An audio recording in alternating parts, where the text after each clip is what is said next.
checking in is really good. What am I feeling? What am I flowing through? I've had a lot of struggles and difficulty with my body in terms of the pain and the injuries, and it's been difficult to align. And so through the process, it almost felt like a fight rather than an integration. And so I feel that a practice I've been focusing on more recently, and it's been one I've had to chip away at because it is tough to implement. It really is. I mean, so easy to be, in many ways, easy to be really empathetic and compassionate to someone else, but when it's ourselves, we can be our harshest critic. We can be, something we would say to ourselves we would never say to someone else. 100%. And then I'm just like, whoa, like why am I so willing to say that or feel that? And so when it came to the pain in my body, it was just at some point I was just getting mad at my body. And and here it is, this incredible vessel that's allowed me to experience things that I couldn't. There aren't words for the gratitude that I have, for the experiences that I have, and I could not have been able to have any of them without this form. And so I feel like in many ways gratitude has been an incredible practice that coincides well with bringing more empathy for self in that way, and learning ways to heal and listen. Okay, well, if I really wanted to be empathetic towards someone else, well, then I need to listen. I need to listen to what they're saying so I can actually receive what's being said, so I can understand that at the fullest extent.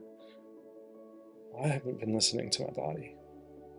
Maybe little bits here and there. Oh, I need this. Okay, cool. I need more water. Great. But I haven't really been listening. And so I'm currently in that right now.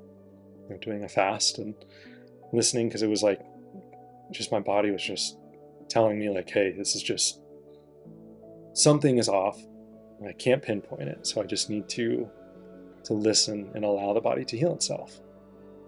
And so for me, I always feel great after a fast. And so it's just little things like that can compound over time. And understanding what it is that, my body needs, what it is that, what thoughts am I having that are fueling how my body feels? What emotions am I having that are directing the thoughts that are impacting the body? And then, even spiritually, where am I connected to my highest self? If I'm disconnected from my highest self, no wonder I'm disconnected from my body, or vice versa. Like if I'm not connected, let's say I feel so connected to my highest self, or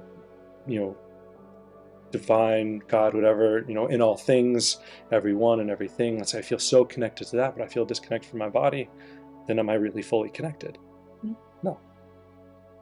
So I've been having to call myself out on things like that recently, and having empathy for myself through the process, and leading with compassion, knowing that it's okay. I don't have to be perfect with it. It's every step of awareness and understanding is a step deeper into it. And if that's the goal, is to broaden and expand my awareness, then I have to be willing to take a step back in order to be able to jump forward.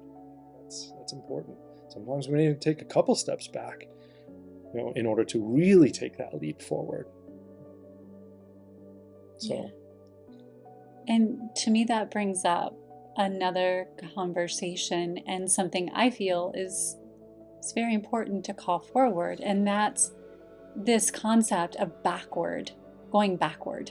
mm-hmm. Because oftentimes we see going backward as a negative. Mm-hmm. And that leads to feeling like we failed, which then brings up these feelings and can lower our self-esteem, which then causes somebody to, creates this whole cycle, not directly related to empathy, but just a cycle that can be pointed out. And I was having a conversation with someone who was saying, the fear of going backward, that's something that we need to talk about. And to me, going backward isn't a negative. Going backward, it's a direction. There is really no forward or backward. Like when we go into space, there's no up, there's no down, there's no forward, there's no backward. We just happen to be on a linear progression scale that we've set into motion here in our awareness and our three-dimensional space, right? But in order to go forward, sometimes if you think of a slingshot, if you want to go forward really fast, sometimes you have to go backward in order to slingshot yourself forward. And so we have to let go of these concepts in our minds that going backward is a negative thing.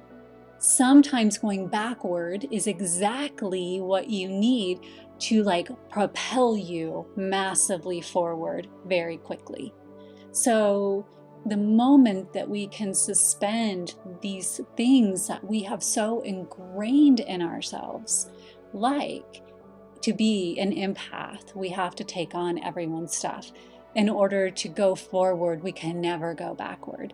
It's like, no, we have to. Part of being, and why we call this a heart leader and blending heart and these things with mind, is because the heart understands there is no forward and backward, and there is no separation, because anytime you're hurting, I am hurting, but that doesn't mean that I have to sacrifice myself in order for your journey. I can feel your pain and still hold my own space. So there's a point at which we understand it all coexists simultaneously. Letting go of this feeling that it is one or the other, and understanding that it is and. It all is and. It is all happening with one another, simultaneously, all in the same soupy little mix. It's like we have this amazing alphabet soup going on where all of it is the same thing. And the moment we can let go of the perception that it isn't the same thing, then we can start to settle into the fact that forward and backward exist simultaneously. And so I can go backward to really leapfrog forward. I can connect with your pain and still hold my space, so that when you're ready, you can join where I am, if you choose. And if you don't, I still love you exactly where you are. All of these things simultaneously.